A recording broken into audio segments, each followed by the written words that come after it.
Well, welcome to Burn the Ship. This is the podcast where we connect entrepreneurs with professionals that can help you go all in on your business. We want to talk to entrepreneurs that have walked the walk and talked the talk and been through all of those challenges that we experience in small business and entrepreneurship in general. I appreciate you coming, first of all. Thanks for allotting time and making the trip. It means a lot. Anytime that anybody makes the trip up there, it means a lot to me, so thank you for that. Why don't you go ahead and introduce yourself? Tell us a little bit about yourself. Tell us your names. Tell us your business, what you do. Cool. Hi, I am Tina McCoy-Mitchell. I am co-founder of the production company Brayvhouse. I direct, edit, and also am assistant camera sometimes. And I'm Kaleb Mitchell. I am a co-founder of Brayvhouse as well. I am a cinematographer, and I edit and also do lighting and sound as well. So, is expertise a fair word? I don't know. Expertise in this field, right, comes from like a lot of trial and error, I guess is the best way to say it, but not even really trial and error. Like, I think trial and error is like, try this solution because we don't know if it's going to work, and then try something else. I think it was more like throw anything at the wall and see what sticks.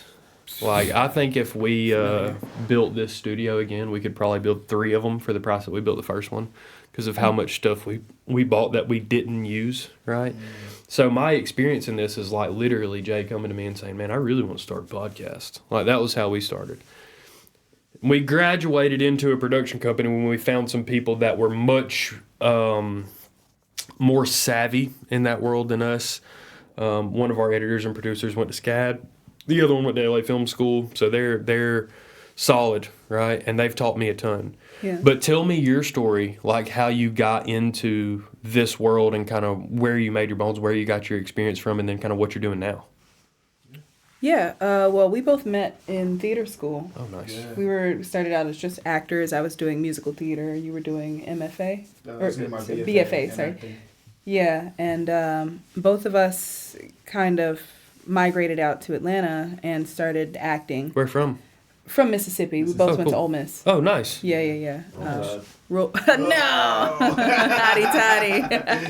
Yeah, we met in theater school and then moved out here and was kind of having a hard time navigating. You know, Atlanta's still a growing film industry, For sure. but everyone that's in is in, and if you're out, it's kind of the doors are blocked. Yeah, it's weird right now. It is. It's especially weird now with the actors' strike still going on. But moving out here and realizing that we kind of have to make our own work, and then decided we should just buy a camera and start shooting our own things. So. Yeah, it kind of happened during the pandemic because I think we were both working between us 5 jobs, and then the pandemic happened, and suddenly we weren't making any money at all. Mm-hmm. Yeah. And we had like $2,000 to our name.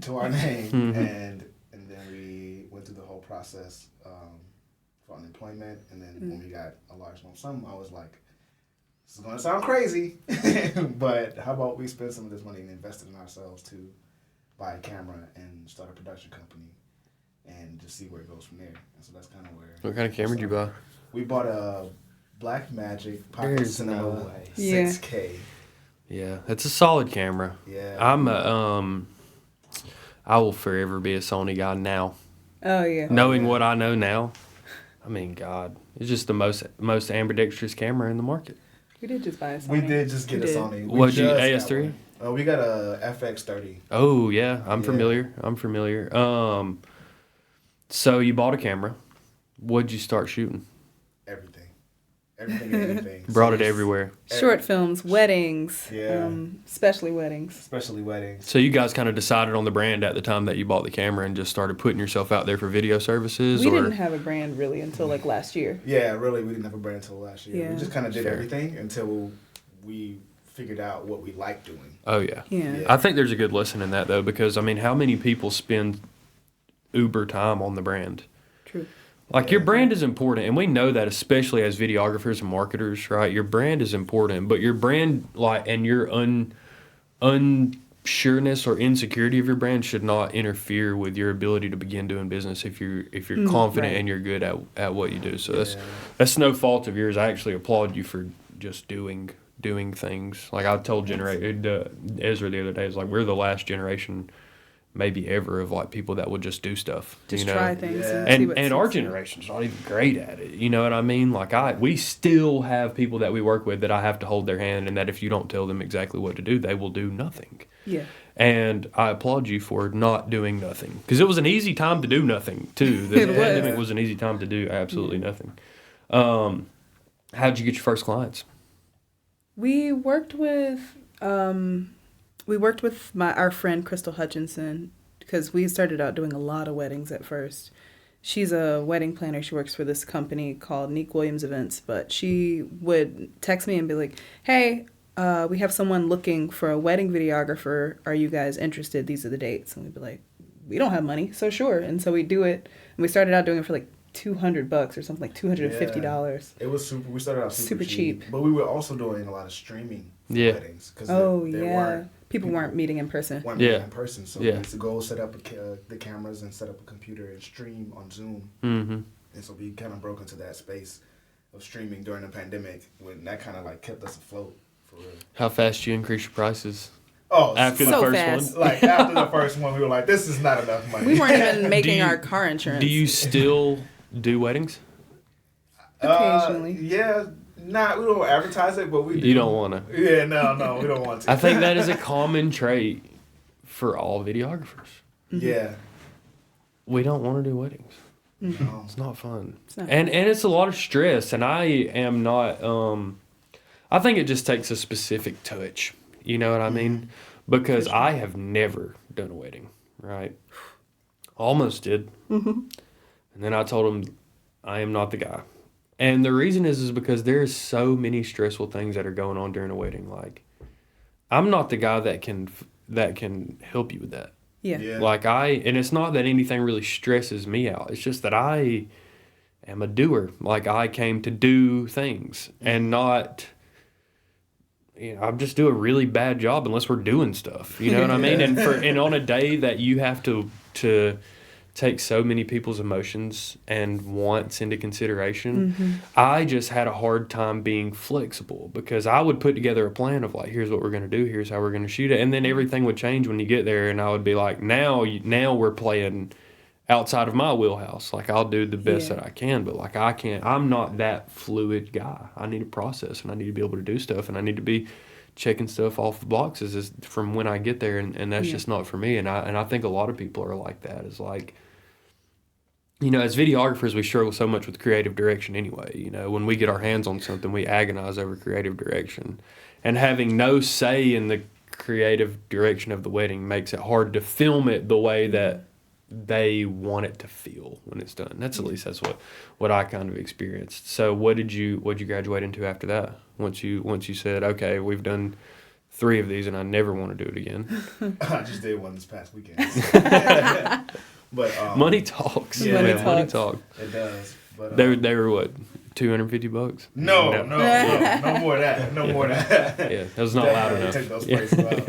No, not a, We graduated to industrial stuff. after Oh, that. nice. oh, yeah. I think our first large client was WebMD, Mm.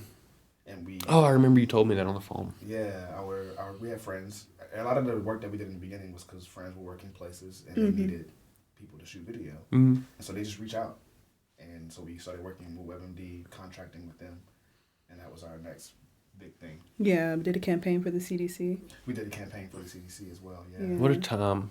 Yeah. What a time. What a time to be doing a campaign for the CDC. Yeah, 2021. Yeah. Yeah. If you're ever interested in finding out what it is, it's the Go Safely Project.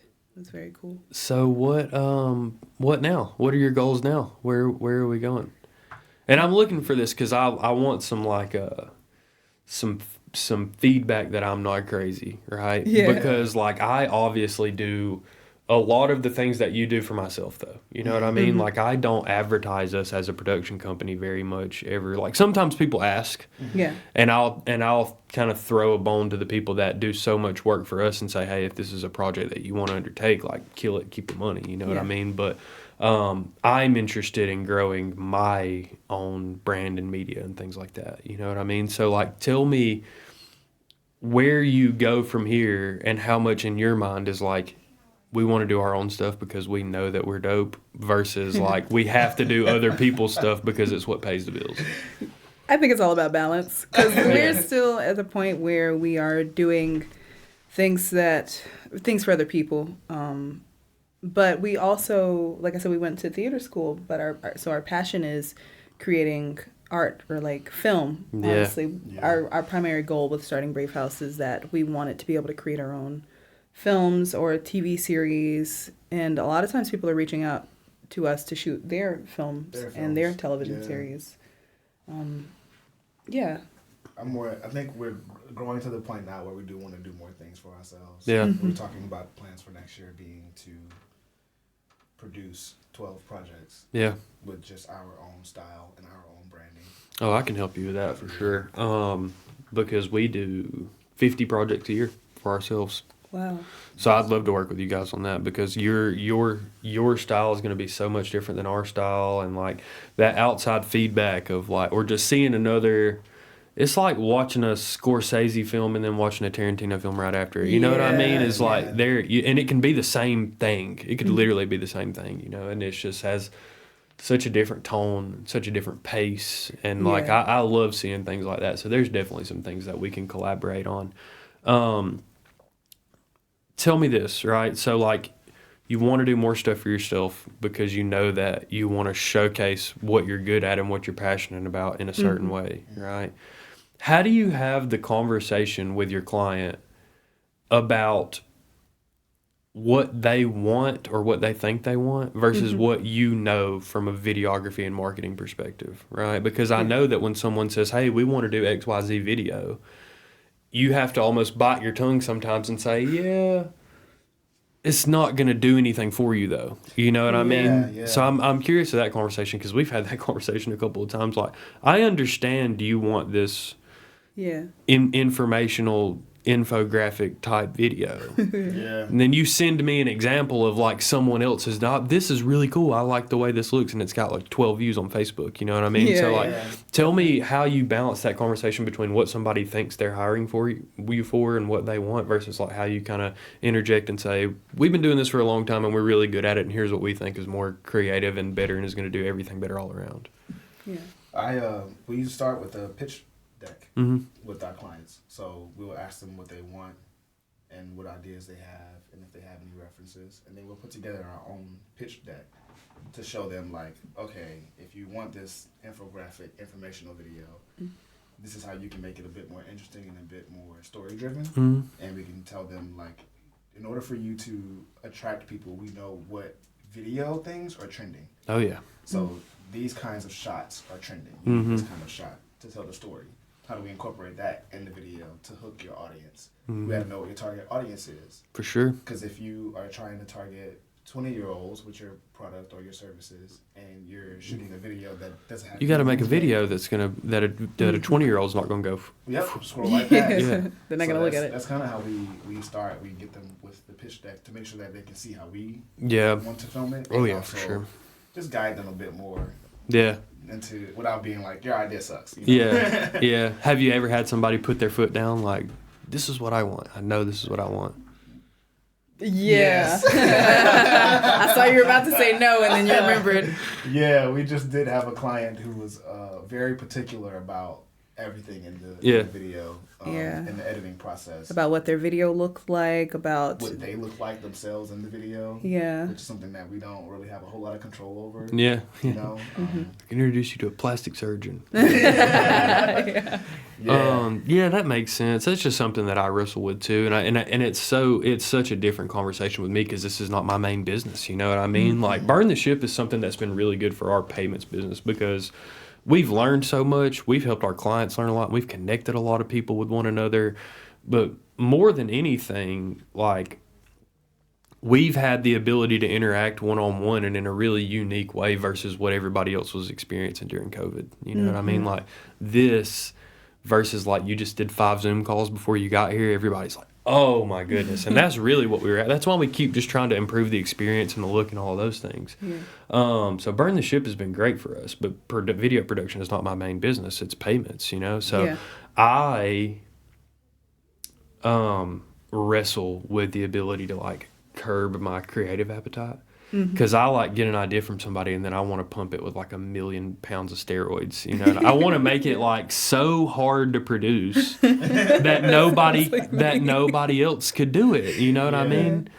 I'm like it's a hard place to begin with your clients when you say, "Hey, let's do something impossible." You know what I mean? Like, so you get burnt out. No, they do. They're like they can't see it.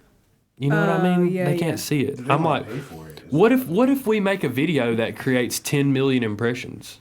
And they're like, oh yeah, that's interesting to me. I'm like, well, how much do you care what it is? You know? And they're like, no, I care more about what it is than the eyeballs. You know? And then that's just a weird thing. You know? You almost have to describe it to people like a radio station. It's like just because like you're advertising in this way or you're advertising through this medium, you're not necessarily.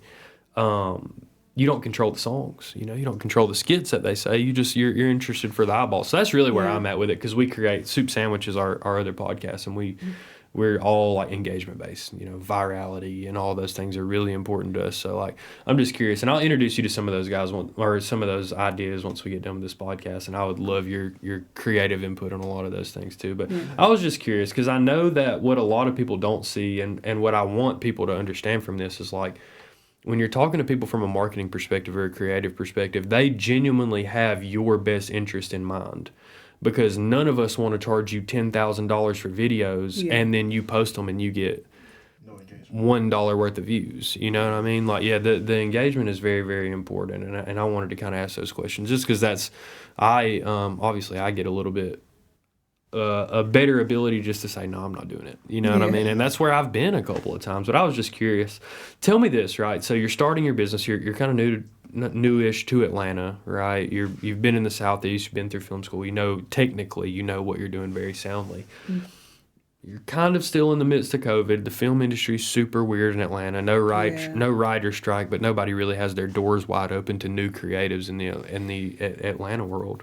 Like, what skills did you kind of rely on to be able to start your business in the right direction? Because, like, graphical skills or video skills or marketing skills that you get from school a lot of times don't translate into business skills. So I'm curious what that was like for you. Is like, you know, brand new market, don't know a ton of people. The industry's kind of closed off to new creatives. How do you what's step one? How do you push the ball down the hill? And what skill would you say is kind of most directly related to that success?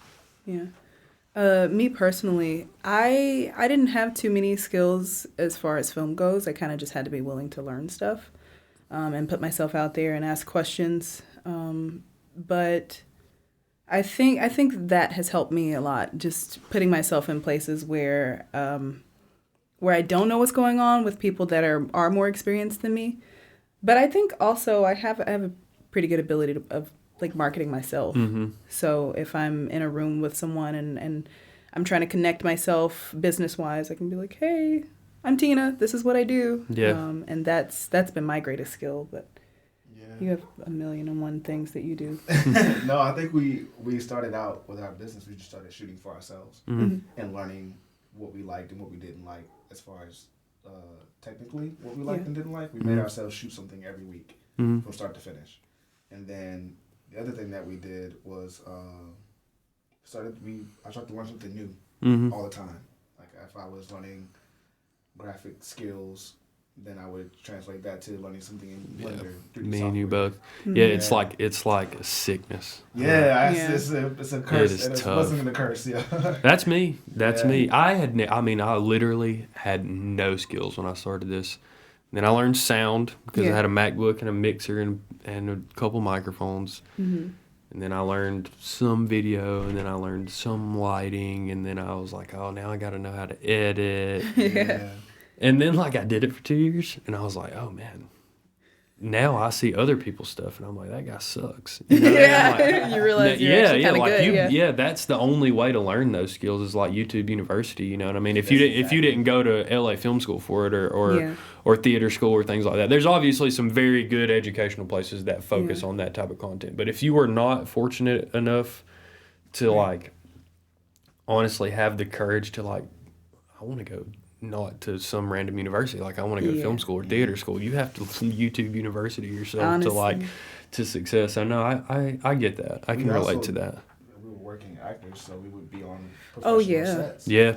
And so, That did help. Yeah, that helped a lot. I would Did be you on get a set. lot of acting work when you were here?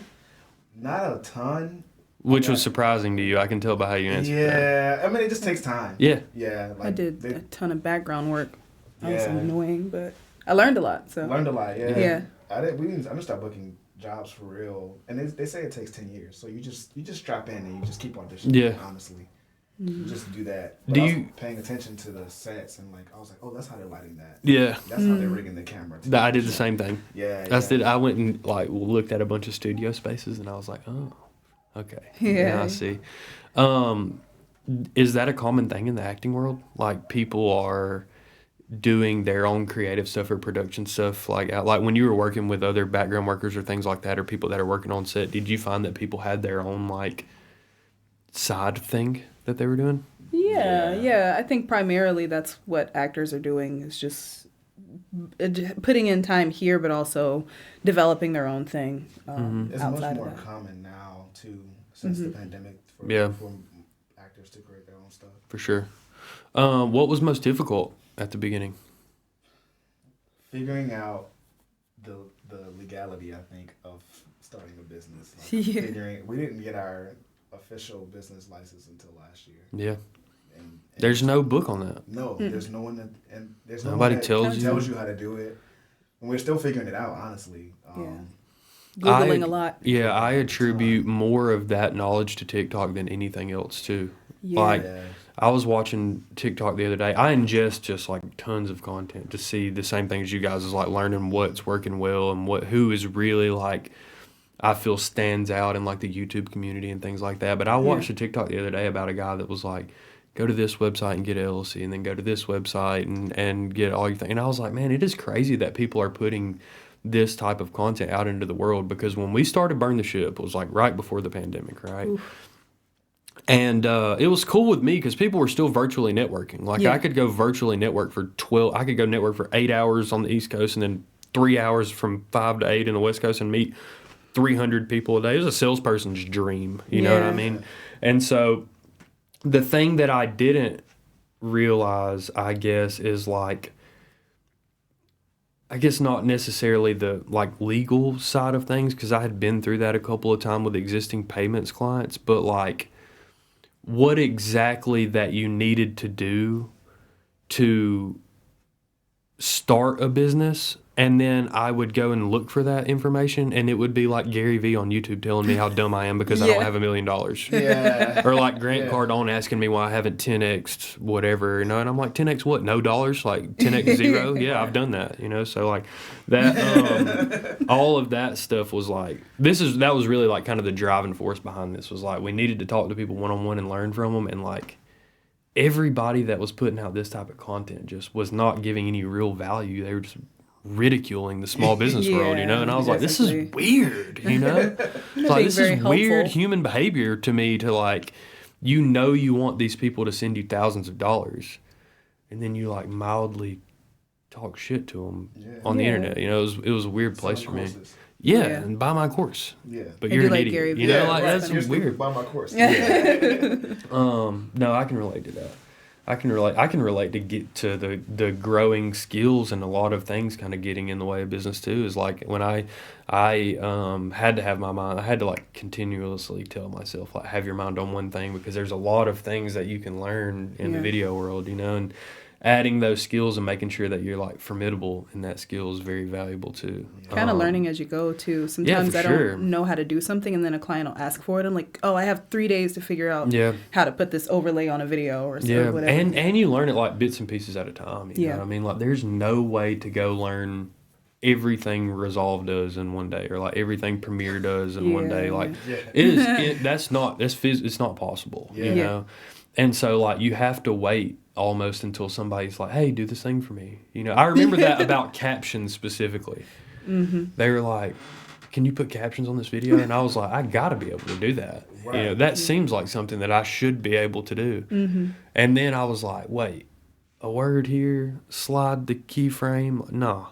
No. And then I found like pieces of technology that would help you do it and stuff like that. And I Yeah. was like, okay, now I understand. But like you have to learn that stuff one at a time. It's difficult if you don't. We Can't- added in DaVinci, and I think DaVinci now has an update where you can go in and just put the effect in there, and it'll automatically. What do you use?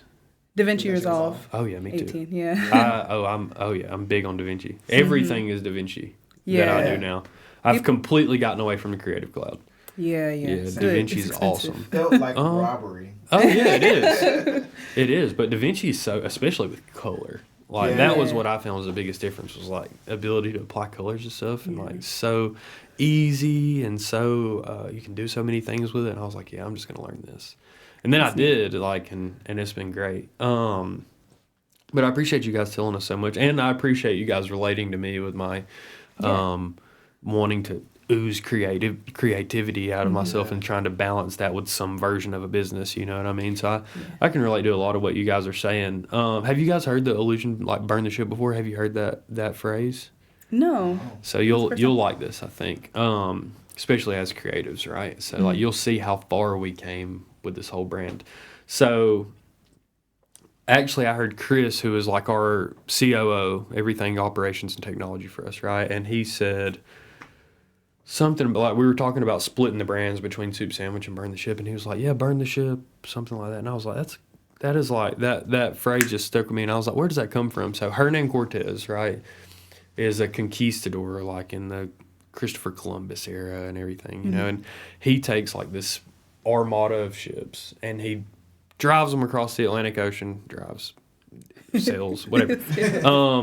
And he lands like in Central America, you know, like off the coast of Mexico. And so what he does is he makes everybody take all the supplies off their ship or whatever was left. You know, I'm not sure how long that voyage was. I'm sure it's not quick, but Months. he made everybody take all their ships apart and burn them in this big bonfire, like on the beach. Like just every ship that we had, took it completely apart. And that was his way of saying, we're either going to like figure it out here or we're going to die. Wow. Like, we're not going back to Europe. Like where you came from is over. You know? Starting a new society here. Oh yeah. And so that was what people were like, okay, well then they made it happen because there was no like tear between people that wanted to leave and people that wanted to stay. It was just like, we got to figure it out or we're going to die. And so, and then they went and killed all of the Incan and Mayans and Aztecs with smallpox on accident. But like we kind of draw the same allusion to business as like, there's like this light switch moment that every entrepreneur has where they're like, okay, I'm going all in on my business. Like, and a lot of times it's like, I quit my corporate job or I just got out of college or whatever. It's a different thing for everybody, but everybody can basically remember that moment of like, okay, I'm deciding to decide that I'm going to do this business thing and I'm going to figure it out. Yeah. And my question to you is like, what does it feel like? You know, because like I explained earlier, like the audience can relate to probably everything that we've said, especially people in our industry can relate to a lot of the stuff that we've said. And what they can't relate to is what it feels like to flip that light switch and say, I'm going all in on my business. I'm not working for anybody. I'm going to figure this out where we are. And so what we want to tell them is what it feels like. You know, what is the value of burning the ship and why should they do it as well? Me personally, I just quit my job earlier this year. I was doing childcare, and I was kind of trying to decide, am I going to go all in and take care of Brayvhouse, or am I going to keep half stepping and do this childcare and do Brayvhouse? It was kind of causing some ruckus, I think, between the two of us because he was struggling to get some projects done. And he was like, well, can you do it? I'm like, I can't. I got to be at work at 5 o'clock or something. But it became kind of rewarding, very rewarding, honestly, quitting that job and working for myself because now I have more time. Now, if I'm not running the business, I'm figuring out something for the future. And it was a little bit terrifying, if I'm being quite honest. Once you decide to work for yourself, it's scary, but I had to kind of tell myself, like, do it scared. That's the best way to go about it. It doesn't get less scary. It just it gets easier over time, but it's a risk. I think last year when I was researching, like, oh, what do you need to start a business? And I kept looking at videos telling me what I needed to do, and I was well, I think I found myself getting like 3 minutes into those videos and turning them off. yeah. And so Yeah. I found a couple good ones, and they were like, this is how you can leverage having a business to like separate your finances and your personal life. And that was something I was really interested in. And I was really interested in our future together and what that would look like. And I was like, we got to figure this out. I don't want to work for anybody. I knew I couldn't work for anybody. Yeah. I worked at a restaurant. I drove Lyft. I did all these things, all these side gigs, trying to still be an actor and stunt performer. And I was like, none of that stuff is working. I want to do something that I can focus on. Yeah. That fulfills me, because I wasn't being fulfilled from those things either. Oh, yeah. It helps you grow too. Yeah. There's always something to learn. I'm always learning something new every single day. And I just jumped. Same. It was the same for me. I can't. If you can find a way not to go own your own business and be happy, do that, because there's like a lot less stress. You know what I mean? Yeah. Like if you can find a rewarding way to be an employee or be whatever it is that you want to be, and that puts you where you want to be mentally, do that. Yeah. But if you can't, don't sell yourself short because you tell yourself that you're not capable. Is really, I guess it's really the overall recurring theme of the podcast in general is like, I promise you guys are capable because I was capable and I didn't know shit, you know, and I knew nothing. Like I got hired on here to be a salesperson, and then I did that well for 3 or 4 years or something like that. And then we decided that we wanted to do this together. And now I truly feel like a partner, you know what I mean, in this. And that is the only reason that I am still here, is because like I will never work for anybody else ever again, because it's impossible for me to feel fulfillment with that same thing. Like it's impossible for me to feel whole without betting on me. You know what I mean? Like that was a hard thing for me to wrestle with too. So I understand completely. I appreciate you guys coming. I really do. I appreciate your creative input and everything. I mean, this is a rare thing for me. We have interviewed a lot. Not that I don't love everyone that's ever been on this podcast. We interview a lot of people that creativity doesn't factor into how they run their business. And I envy the shit out of those people. Like, good for you. Yeah. I love that is the case for you. It is definitely not for me. Like, if I cannot do mundane, you know what I mean? No matter how much you paid me. You could pay me $1 million a day and I couldn't do the same thing for 30 years. I do it for about a week though. Yeah. Like I really admire post workers for their ability to like keep working the same job like all the time. I mean, my parents did that. That was what like made me like not want to do that. Truthfully, like my dad and my mom have probably worked at their jobs that they work at now for 40 years combined, right? And they're not even 50. You know what I mean? And so like, it's admirable, but I couldn't do it. It is, right? That's the best word for it, is like I admire your ability to like stay on the train. And they both make a bunch of money and everything, but just like I get nothing. Yeah. I get no sense of like you really took a shot at making your life your best life if you don't go and just like spin the block and see what happens. You know what I mean? Like just go see people and see what happens. But yeah, more than anything, I appreciate you guys coming. I appreciate your creative input. It means a lot to me. I know it means a lot to the audience because everybody pretty much is doing some type of work. They're going to work with businesses. I think that drives a lot of what people figure out is kind of seeing the inside of businesses. And I know you guys have worked with a ton. So it means a lot to me. I appreciate it. If you got anything else to say to the audience or the camera or your Dr. Phil motivational minute, spin it. But other than that, like I said, thanks. It means a lot. Of course. Thanks for having us. Thanks for having no problem. You can find us on social media at Brayvhouse. Brayv House. Nice. Yeah. Cool. Burn the ship.